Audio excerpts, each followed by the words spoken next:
Hello friends, welcome to GS analysis centre. तो daily current affair के सत्र में आज हम डिस्कस करेंगे 2 अप्रैल का करंट अफेयर। करंट अफेयर के साथ साथ जितने भी इंपॉर्टेंट एक्स्ट्रा फैक्ट होंगे सारे को डिस्कस करेंगे। साथ ही इसका पीडीएफ इस वीडियो के डिस्क्रिप्शन से आप डाउनलोड कर सकते हैं। तो वीडियो को अंत तक देखिए। अंत में आप सभी से 2 प्रश्न पूछूंगा, उसका आंसर आपको नीचे कमेंट में लिखना है। तो अब चलिए स्टार्ट करते हैं। पहला क्वेश्चन है, केंद्रीय वित्त मंत्री निर्मला सीतारमण ने क्रिप्टो करेंसी डिजिटल संपत्ति के ट्रांसफर या ट्रांजैक्शन से होने वाली आय पर कितना प्रतिशत टैक्स लगाने की घोषणा की है? 30%। Option B right answer. Cryptocurrency आप सभी को पता होगा, तो क्रिप्टो करेंसी के ट्रांसफर या फिर ट्रांजैक्शन से जो भी आय होगा उस पर 30% का टैक्स लगाएगी केंद्र सरकार। देखिए 1 अप्रैल से नया आयकर नियम लागू हुआ है। इसमें नए नए क्या जोड़े गए हैं याद रखिएगा। क्रिप्टो करेंसी से जुड़े प्रत्येक ट्रांजैक्शन पर 1% TDS लगेगा, वहीं जो आय होगा उस पर 30% का टैक्स लगेगा। 1 अप्रैल 2022 से 75 साल या उससे ज़्यादा उम्र के वरिष्ठ नागरिकों को आयकर रिटर्न यानी ITR दाखिल करने से छूट दी गई है। अगर कोई कर्मचारी 1 वर्ष में अपने PF यानी प्रोविडेंट फंड में 2.5 लाख रुपए से ज़्यादा जमा करता है तो उस बढ़े हुए राशि से प्राप्त ब्याज पर टैक्स लगाया जाएगा। ठीक है, तो ये है कुछ नए आयकर नियम, याद रखिए।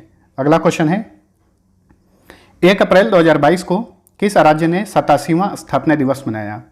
1 अप्रैल को हर साल ओडिशा अपना स्थापना दिवस मनाता है। Option D right answer. ठीक है, यह अपना स्थापना दिवस उत्कल दिवस के रूप में मनाता है। ध्यान देखिए, कौन सा राज्य उत्कल दिवस मनाता है? ओडिशा। उत्कल दिवस या फिर ओडिशा दिवस 1 अप्रैल को मनाया जाता है।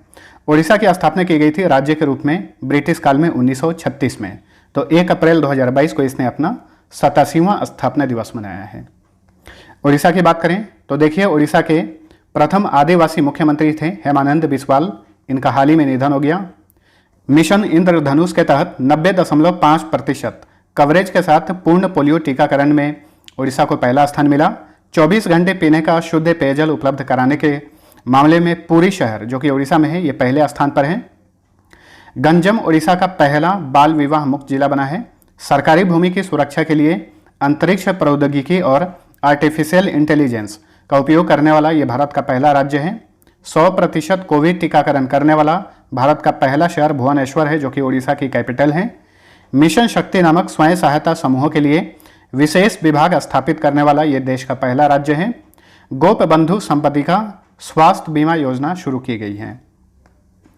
चलिए अगला क्वेश्चन, भारत और किस देश ने 30 मार्च 2022 से अरब सागर में 5 दिवसीय नौसेना अभ्यास वरुण का 20वां संस्करण शुरू किया? वरुण अभ्यास जो है ये एक नौसेना अभ्यास है जो कि भारत और फ्रांस के बीच में आयोजित किया जाता है। ऑप्शन ए राइट आंसर है। ठीक है, इस बार का ये 20वां संस्करण है वरुण का। कहाँ पर शुरू हुआ है? अरब सागर में। देखिए, भारत और फ्रांस के बीच में 3 तरह के युद्धाभ्यास आयोजित किए जाते हैं, जिसमें वायुसेना अभ्यास है, इसका नाम है गरुड़। नौसेनाओं का अभ्यास है वरुण, और सेना द्वारा जो थल सेना होती है उसके द्वारा जो आयोजित किया जाता है उसका नाम है शक्ति। यानी गरुड़, वरुण और शक्ति नामक अभ्यास जो है भारत और फ्रांस के बीच में आयोजित किया जाता है। फ्रांस की राजधानी है पेरिस। राष्ट्रपति हैं इमैनुअल मैक्रों। प्रधानमंत्री हैं जीन कैस्टेक्स। यहाँ की करेंसी है यूरो और CFA फ्रैंक। देखिए, पेरिस में कुछ अंतर्राष्ट्रीय संगठन हैं, यूनेस्को, आर्थिक सहयोग और विकास संगठन, और स्मारकों और स्थलों पर अंतर्राष्ट्रीय परिषद। अभी देखिए, हाल ही फिलहाल में जो भी इंपॉर्टेंट युद्धाभ्यास आयोजित किए गए हैं इन्हें भी याद रखिए। डस्टलिक युद्धाभ्यास का 3रा संस्करण हाल ही में आयोजित किया गया उज्बेकिस्तान के यांगी यारिक में, भारत और उज्बेकिस्तान के बीच में। 9वां लामितीय 2022 अभ्यास का आयोजन भारत और सेशल्स के बीच में आयोजित किया गया, सेशल्स में। 9वां नौसेना अभ्यास स्लाइनेक्स, जो कि भारत और श्रीलंका के बीच में आयोजित किया जाता है, इसका आयोजन बंगाल की खाड़ी में किया गया। धर्म गार्जियन का 3रा अभ्यास कर्नाटक के बेलगाम में आयोजित किया गया, भारत और जापान के बीच में। बहुपक्षीय अभ्यास 2022 का मिलान आयोजित किया गया विशाखापट्टनम में। ईस्टर्न ब्रिज का 6ठा संस्करण आयोजित किया गया राजस्थान के जोधपुर में, भारत और ओमान के बीच में। देखिए, कौन सा युद्धाभ्यास भारत और किस देश के बीच में आयोजित किया जाता है, ये काफ़ी इंपॉर्टेंट होता है, उसे याद रखिए। नेक्स्ट, लसित मलिंगा के रिकॉर्ड को तोड़कर IPL में सबसे ज़्यादा विकेट लेने वाले पहले गेंदबाज कौन बन गए हैं? तो IPL में सबसे ज़्यादा विकेट लेने वाले पहले गेंदबाज बन गए हैं ड्वेन ब्रावो, जो कि चेन्नई सुपर किंग्स के लिए खेलते हैं। इन्होंने लसित मलिंगा के रिकॉर्ड को तोड़ दिया है। लसित मलिंगा अब आईपीएल नहीं खेलते हैं। अभी तक सबसे ज़्यादा विकेट लेने का रिकॉर्ड इन्हीं का नाम था। लसित मलिंगा ने आईपीएल में कुल 170 विकेट हासिल किए हैं और 170 से ज़्यादा विकेट हासिल कर लिए हैं ड्वेन ब्रावो, और इस तरह से इन्होंने लसित मलिंगा का रिकॉर्ड तोड़ दिया है। वैसे ड्वेन ब्रावो जो हैं ये वेस्ट इंडीज के क्रिकेटर हैं। आईपीएल की बात करें तो इस बार का जो आईपीएल आयोजित किया जा रहा है ये 15वां संस्करण है। पूरे आईपीएल 2022 का आयोजन महाराष्ट्र में किया जाएगा। ठीक है, इसके पहले अलग अलग राज्यों में इसका आयोजन किया जाता था, लेकिन इस बार का आयोजन जो है पूरा आईपीएल आयोजित किया जाएगा महाराष्ट्र में। तिथि है 26 मार्च से 29 मई के बीच में। आईपीएल की शुरुआत 2008 में की गई थी। प्रथम चैंपियन बना था राजस्थान रॉयल्स। पिछली बार आईपीएल 2021 का खिताब चेन्नई सुपर किंग्स ने जीता था कोलकाता नाइट राइडर्स को हराकर। सबसे अधिक बार आईपीएल के खिताब मुंबई इंडियंस ने जीता है 5 बार, वहीं चेन्नई सुपर किंग्स ने 4 बार आईपीएल का खिताब जीता है। 2 नई टीमें बनी हैं। इन दोनों टीमों के बारे में याद रखना जरूरी है। लखनऊ सुपर जायंट्स से ये आईपीएल इतिहास की सबसे महंगी टीम बन गई है। इसे आरपी संजीव गोयनका ग्रुप ने 7,090 करोड़ रुपए में खरीदा है। वहीं आईपीएल इतिहास की दूसरी सबसे महंगी टीम है गुजरात टाइटंस। इसे सीवीसी कैपिटल्स ने 5625 करोड़ रुपए में खरीदा है। ठीक है, अब आईपीएल में कुल टीमों की संख्या हो गई है 10। नेक्स्ट, किस बैंक ने पूरे भारत में डिजिटल वीडियो केवाईसी और ई केवाईसी को लागू करने के लिए क्विक आईडी के साथ भागीदारी की है? केवाईसी का फुल फॉर्म होता है नो योर कस्टमर। ठीक है, आप सभी लोग को पता होगा। बहुत सारे बैंक्स ऐसे हैं जो कि डिजिटल तरीके से अकाउंट ओपन कर रहे हैं और भी तरह की कार्यवाही जो है वीडियो के जरिए की जा रही है। और इसके पहले जो है दस्तावेजों को बैंकों में जाकर जमा करना होता था, तभी जाके कोई काम होता था, लेकिन अभी बैंक जो है ऐसी फैसिलिटी दे रहे हैं कि आप ई केवाईसी के जरिए जो है अपना डॉक्यूमेंटेशन कर पा रहे हैं। तो देखिए, हाल ही में पूरे भारत में डिजिटल वीडियो केवाईसी और ई केवाईसी को लागू करने के लिए क्विक आईडी के साथ समझौता किया है सेंट्रल बैंक ऑफ इंडिया ने। ऑप्शन ए सही उत्तर है। सेंट्रल बैंक ऑफ इंडिया की स्थापना 21 दिसंबर 1911 में की गई थी। मुख्यालय मुंबई में है। प्रबंध निदेशक और मुख्य कार्यकारी अधिकारी हैं इस बैंक के मातम Venkat Rao. Central bank of India का टैगलाइन है central to you since 1911। Next, digital रूप से अधिकारियों को अंतरिम आदेश, स्टे ऑर्डर और जमानत आदेश भेजने के लिए भारत के मुख्य न्यायाधीश एन.वी. रमन्ना ने किस सॉफ्टवेयर को लॉन्च किया है? तो देखिए, सुप्रीम कोर्ट के मुख्य न्यायाधीश हैं एन.वी. रमन्ना। इन्होंने हाल ही में एक सॉफ्टवेयर लॉन्च किया है, इसका नाम है फास्टर। ठीक है, फास्टर सॉफ्टवेयर का उद्देश्य अंतरिम आदेश, स्टे ऑर्डर और जमानत आदेश को अधिकारियों तक तेजी से पहुंचाना है। यहाँ पे फास्टर का फुल फॉर्म है fast and secured transmission of electronic records. इसका फुल फॉर्म याद रखिए। एन.वी. रमन्ना जो कि भारत के मुख्य न्यायाधीश हैं, भारत के 48वें मुख्य न्यायाधीश हैं। नेक्स्ट, विश्व स्तरीय स्पोर्ट्स डिजिटल एक्सपीरियंस सेंटर स्थापित करने के लिए किस राज्य ने सैमसंग और अभिटेक आईटी सॉल्यूशंस के साथ समझौता किया है?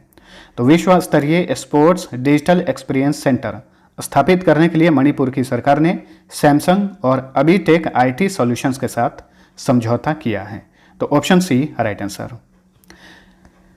सैमसंग की बात करें, इसकी स्थापना 1 मार्च 1938 में की गई थी। ये साउथ कोरियन कंपनी है। इसका मुख्यालय साउथ कोरिया की कैपिटल सियोल में है। सैमसंग के वर्तमान में चेयरमैन हैं ली जे योंग। मणिपुर की बात करें तो देखिए, यहाँ पर हाल ही में स्टार शिक्षा कार्यक्रम शुरू किया गया। मणिपुर विधानसभा के नए स्पीकर बने हैं थोकचोम सत्यव्रत। मुख्यमंत्री कोविड-19 पीड़ित आजीविका सहायता योजना शुरू की गई है। हाल ही में मणिपुर के हाथी मिर्च और तामेंगलोंग संतरे को जीआई टैग दिया गया। 18वां कचाई लेमन फेस्टिवल मणिपुर में आयोजित किया गया। यह मणिपुर का फेस्टिवल है। अगला क्वेश्चन है, निम्न में से किस राज्य की सरकार ने कैदियों को 50,000 रुपये तक व्यक्तिगत ऋण यानी पर्सनल लोन उपलब्ध कराने वाली एक योजना को लॉन्च किया है? तो ये है Maharashtra. Option D right answer. बिना गारंटर के दैनिक मजदूरी और कौशल के आधार पर इन कैदियों को 50,000 रुपये तक ऋण उपलब्ध कराएगी महाराष्ट्र की सरकार। और इस तरह से कैदियों के लिए इस तरह की योजना लॉन्च करने वाला ये भारत का पहला राज्य बन गया है। और ध्यान रखिए, बिना गारंटर के दैनिक मजदूरी और कौशल के आधार पर जो ऋण दिया जाता है उसे खाउती ऋण कहा जाता है। कौन सा ऋण? खाउती ऋण कहा जाता है। तो महाराष्ट्र की सरकार ने कैदियों के लिए खाउती ऋण की शुरुआत की है। किस जेल से? यरवदा जेल से। यरवदा जेल पुणे में है। और देखिए, पिछले साल महाराष्ट्र की सरकार ने जेल पर्यटन की शुरुआत भी यरवदा जेल से ही की थी और जेल पर्यटन शुरू करने वाला महाराष्ट्र भारत का पहला राज्य बन गया है। महाराष्ट्र की बात करें तो हाल ही में इसने 21वीं राष्ट्रीय पैरा स्विमिंग चैंपियनशिप 2022 का खिताब जीता। भारत का पहला ओपन एयर रूफटॉप ड्राइव इन मूवी थिएटर लॉन्च किया गया है मुंबई में। अपनी स्वयं की वन्यजीव कार्य योजना 2021 से 30 पारित करने वाला ये भारत का पहला राज्य बन गया है। पुणे स्थित आर्मी स्पोर्ट्स इंस्टीट्यूट का नाम बदलकर नीरज चोपड़ा के नाम पर रखा गया है। नीरज चोपड़ा स्टेडियम, जो कि टोक्यो ओलंपिक के एकमात्र भारतीय स्वर्ण पदक विजेता हैं। विधवाओं के लिए मिशन वात्सल्य योजना लॉन्च किया गया है। यरवदा जेल से भारत का पहला जेल पर्यटन शुरू किया गया है। सबसे अधिक अनुसूचित जाति एमएसएमई उद्यमियों के मामले में महाराष्ट्र पहले स्थान पर है। चलिए अगला क्वेश्चन। किस राज्य के मुख्यमंत्री बसवराज बोम्मई ने ग्राम पंचायतों में जाति पूर्वाग्रह के खिलाफ जन जागरूकता अभियान विनय समरस्य योजना शुरू की है? तो विनय समरस्य योजना लॉन्च किया है कर्नाटक की सरकार ने। ऑप्शन ए सही उत्तर है। देखिए, इस योजना का नाम 3 साल के एक छोटे दलित बच्चे के नाम पर रखा गया है। ये घटना काफ़ी सुर्खियों में रही थी। 3 साल का जो दलित बच्चा है, बारिश होने के कारण ये मंदिर में जाकर छुप गया था। उसके बाद में स्थानीय लोगों ने इनके परिवार वालों पर 25,000 रुपये का जुर्माना लगाया। यानी यहाँ पे भेदभाव देखने को मिला। तो इसी के प्रति लोगों को जागरूक करने के लिए कि भेदभाव नहीं किया जाए, इसके लिए कर्नाटक की सरकार ने विनय समरस्य योजना शुरू किया है। कर्नाटक की बात करें तो हाल ही में यहाँ की सरकार ने दिशांक ऐप लॉन्च किया है। ट्रांसजेंडरों को पुलिस में 1% आरक्षण देने की घोषणा की गई है। राज्य ऊर्जा दक्षता सूचकांक में कर्नाटक पहले स्थान पर है। ACI world's voice of the customer award दिया गया बेंगलुरु एयरपोर्ट को। भारत की पहली गर्ल्स फुटबॉल एकेडमी बेंगलुरु में स्थापित की गई है। बेंगलुरु कर्नाटक की कैपिटल है। इसे ही भारत का सिलिकॉन वैली कहा जाता है। बेंगलुरु में ही भारतीय अंतरिक्ष agency, ISRO, IT company Wipro और इन्फोसिस का मुख्यालय है। नीति आयोग के नवाचार सूचकांक 2021 में कर्नाटक पहले स्थान पर है। आधिकारिक तौर पर राष्ट्रीय शिक्षा नीति 2020 लागू करने वाला ये भारत का पहला राज्य है। चलिए अगला क्वेश्चन। भारतीय भुगतान परिषद यानी पेमेंट्स काउंसिल ऑफ इंडिया के नए अध्यक्ष कौन बने हैं? तो ये हैं विश्वास पटेल। इन्हें लगातार दूसरी बार भारतीय भुगतान परिषद का अध्यक्ष बनाया गया है। ये 2018 से ही पद पर कार्यरत हैं। अभी हाल ही में बहुत सारी इंपॉर्टेंट नियुक्तियां की गई हैं, इन्हें भी जान लेते हैं। Broadcasting audience research council India यानी बार्क इंडिया के नए अध्यक्ष बने हैं शशि सिन्हा। मारुति सुजुकी इंडिया के नए प्रबंध निदेशक और मुख्य कार्यकारी अधिकारी बने हैं हिसाशी टिकुची। भारतीय बैडमिंटन संघ के नए महासचिव बने हैं संजय मिश्रा। फ्लिपकार्ट हेल्थ प्लस के नए सीईओ बने हैं प्रशांत झावेरी। ऑयल इंडिया लिमिटेड के नए अध्यक्ष और प्रबंध निदेशक बनाए गए हैं रंजीत रथ। फाइनेंशियल एक्शन टास्क फोर्स के नए अध्यक्ष बने हैं T Raja Kumar. Jet Airways के नए सीईओ बने हैं संजीव कपूर और ट्विटर के नए सीईओ बने हैं पराग अग्रवाल, जो कि भारतवंशी हैं, इन्हें याद रखिए। चलिए अगला क्वेश्चन है। भारत में स्टार्टअप फाउंडर्स के लिए किसने एक नया digital platform startup founders hub launch किया है? तो स्टार्टअप फाउंडर्स हब लॉन्च किया है माइक्रोसॉफ्ट ने। Option C right answer. जब भी कोई नई कंपनी की स्थापना की जाती है उसे ही स्टार्टअप कहा जाता है। तो इसी का बढ़ावा देने के लिए माइक्रोसॉफ्ट ने स्टार्टअप फाउंडर्स हब लॉन्च किया है। माइक्रोसॉफ्ट की स्थापना 4 अप्रैल 1975 में की गई थी। मुख्यालय अमेरिका के वाशिंगटन में है। माइक्रोसॉफ्ट के संस्थापक हैं बिल गेट्स और पॉल एलन। वर्तमान में माइक्रोसॉफ्ट के चेयरमैन और सीईओ हैं सत्या नडेला, जो कि भारतवंशी हैं। माइक्रोसॉफ्ट के वाइस चेयरमैन और प्रेसिडेंट हैं ब्रैड स्मिथ। नेक्स्ट, हाल ही में प्रकाशित पुस्तक the tiger of Dras captain Anuj Nayar 23 Kargil hero के लेखक कौन हैं? इसके लेखक हैं Meena N. Option D right answer. The tiger of Dras जो पुस्तक है ये कैप्टन अनुज नायर के ऊपर आधारित है। कैप्टन अनुज नायर को ही कारगिल हीरो के नाम से जाना जाता है। इंपॉर्टेंट पुस्तकों के बारे में जान लेते हैं जो हाल ही में लॉन्च हुई हैं। बरगंडी विंटर्स इन यूरोप के लेखक हैं प्रणय पाटिल। अनफिल्ड बैरल्स के लेखक हैं Richa Mishra. More than just surgery के लेखक हैं डॉक्टर तेहमटन एराज उडवाडिया। सोली सोराबजी, जो कि सोली सोराबजी के ऊपर आधारित पुस्तक है, इनकी ये बायोग्राफी है। इसके लेखक हैं Abhinav Chandrachud. Bose the untold story of an inconvenient nationalist के लेखक हैं चंद्रचूड़ घोष। इंडोमिटेबल के लेखक हैं Arundhati Bhattacharya. India that is Bharat के लेखक हैं जी साई दीपक, और ये सारी पुस्तक इंपॉर्टेंट है, याद रखिएगा। तो फ्रेंड्स, ये था हमारा आज का करंट अफेयर। वीडियो पसंद आया है तो लाइक और शेयर जरूर करना। अब डेली की तरह फटाफट पिछले क्लास का क्विक रिवीजन कर लीजिए। पहला क्वेश्चन है, हाल ही में किस देश ने सेमीकंडक्टर चिप्स निर्माण के लिए $52 बिलियन की सब्सिडी प्रदान करने के लिए एक विधेयक की मंजूरी दी है? अमेरिका ने। किस देश के शोधकर्ताओं ने हाल ही में पहली बार मानव रक्त में माइक्रोप्लास्टिक नामक प्लास्टिक के छोटे कणों की खोज की है? नीदरलैंड ने। केंद्र सरकार ने हाल ही में 3,887 करोड़ रुपए की लागत से कितने स्वदेशी हल्के लड़ाकू हेलीकॉप्टर खरीदने की मंजूरी दी है? 15। हाल ही में किस देश ने अंतरिक्ष में रूस और चीन के बढ़ते प्रभाव का मुकाबला करने के लिए एक डिफेंस स्पेस कमांड एजेंसी स्थापित करने की घोषणा की है? ऑस्ट्रेलिया ने। केंद्र सरकार ने हाल ही में केंद्रीय कर्मचारियों और पेंशनभोगियों को महंगाई भत्ता में यानी डियरनेस अलाउंस में कितने प्रतिशत वृद्धि की मंजूरी दी है? 3%। केंद्रीय कृषि और किसान कल्याण मंत्रालय के अनुसार 2020-21 में कुल बागवानी फसल उत्पादन कितना था? लगभग 335 मिलियन टन। जिंग किएंग जेरी लिविंग रूट ब्रिज को यूनेस्को की विश्व धरोहर स्थल की अस्थायी सूची में शामिल किया गया है। ये किस राज्य में है? मेघालय में। हाल ही में सरिस्का टाइगर रिजर्व चर्चा में देखा गया। ये टाइगर रिजर्व कहाँ पर है? राजस्थान के अलवर जिले में है। इसी टाइगर रिजर्व में आग लगा हुआ है। हाल ही में किस राज्य के पूर्व मुख्यमंत्री भीम बहादुर गुरुंग के 92 साल की उम्र में निधन हो गया? ये सिक्किम के पूर्व मुख्यमंत्री थे और साथ साथ में ये सिक्किम के सबसे कम समय तक चीफ मिनिस्टर रहने वाले नेता भी थे। इनका निधन हो गया है।